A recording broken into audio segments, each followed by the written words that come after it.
jërë ngeen jëf fii la Fuuta féete mi ngi bëgg a futt suñuy tuñ woppi coronavirus ji xaaja gu ñu wàcc yëral xët mu njëkku Libération li ñu tudde ay cas actif ci wopp si la ñu journal bi xamal ñu ne suñu réew di Sénégal romb na léegi limub ñeenti junni ci semaine bii ñu génn rek am nañu junni ak téeméer ak juróom-ñeent fukk ak juróom-ñeenti cas coronavirus te li yëpp ci cas yooyee ay cas communautaire lañu ñoo ngi toll ci juróom-benn téeméeri cas communautaire ak juróom-ñaar fukk ak juróom-ñeent ñaari téeméeri doomi aadama ak juróom fukk ak ñett ñàkk gum nañu seen bakkan ci mbas mi ci Sénégal libé nañu te démb dégg nañu directeur de la prévention du docteur El Hadji Mamadou Ndiaye ci émission Grand Jury bu RFM muy wax ne ñoo ngi jëmaat ci beneen vague l'observateur dolli ñu ci ne moom docteur El Hadji Mamadou Ndiaye du loolee rekk la wax démb ci Grand Jury ci RFM ne wax na ne virus bi li tax ñu yegsi ak moom fi moo di dañoo jàppoon ne lu yomba lijjanti la doon déglu waxi ñenn ñi ba jàppoon ne coronavirus bi mënees na ko lijjanti ci ay fan professeur Cheikh Ibrahima Niang dib socio-anthropologue doon nit enseignant chercheur ci université Cheikh Anta Diop bu Ndakaaru di ñu wax ci l'observateur ne woppi coronavirus yi toll nañu foo xam ne temps amatul retard bu ñu ci am rek dinañu wex xaat journal L'Info moom it waxi coronavirus yi la xëy ndaw di jeunes yi ñu jàpp ne seen loxo génnul ci li lawal feebar bi ñoom la jox kàddu gi ñooñee réeré wuñu mbir benn yoon ne feebaru coronavirus bi lu am la tey lu ànd ak dansé la sociologue bi di Jibi Jaxate di ñu wax ci biir journal L'Info ne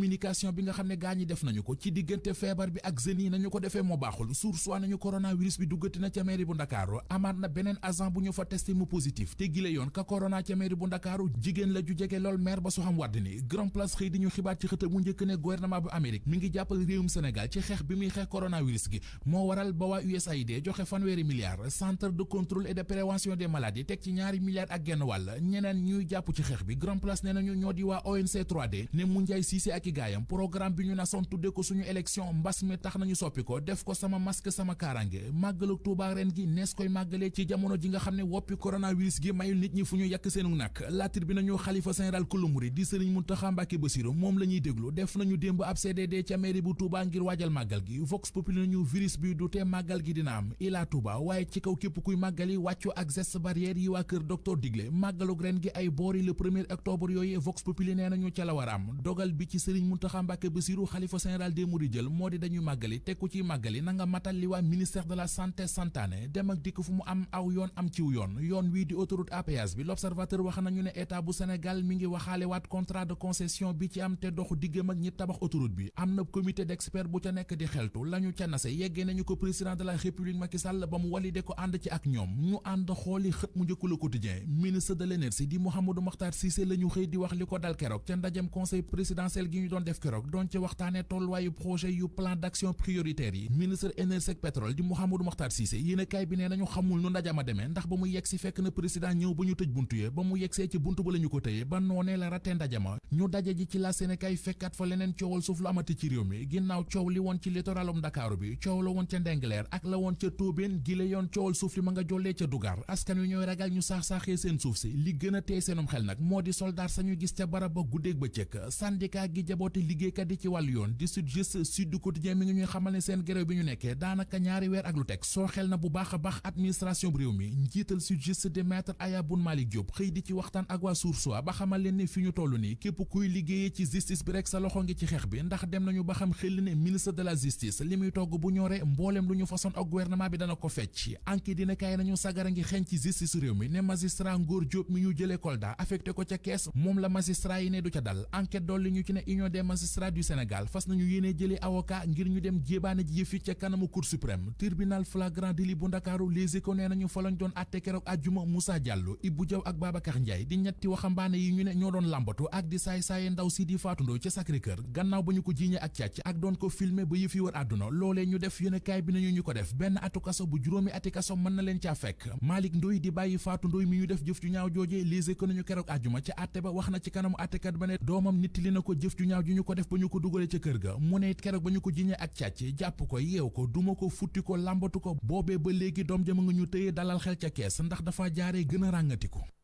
jërëjëf Mamadou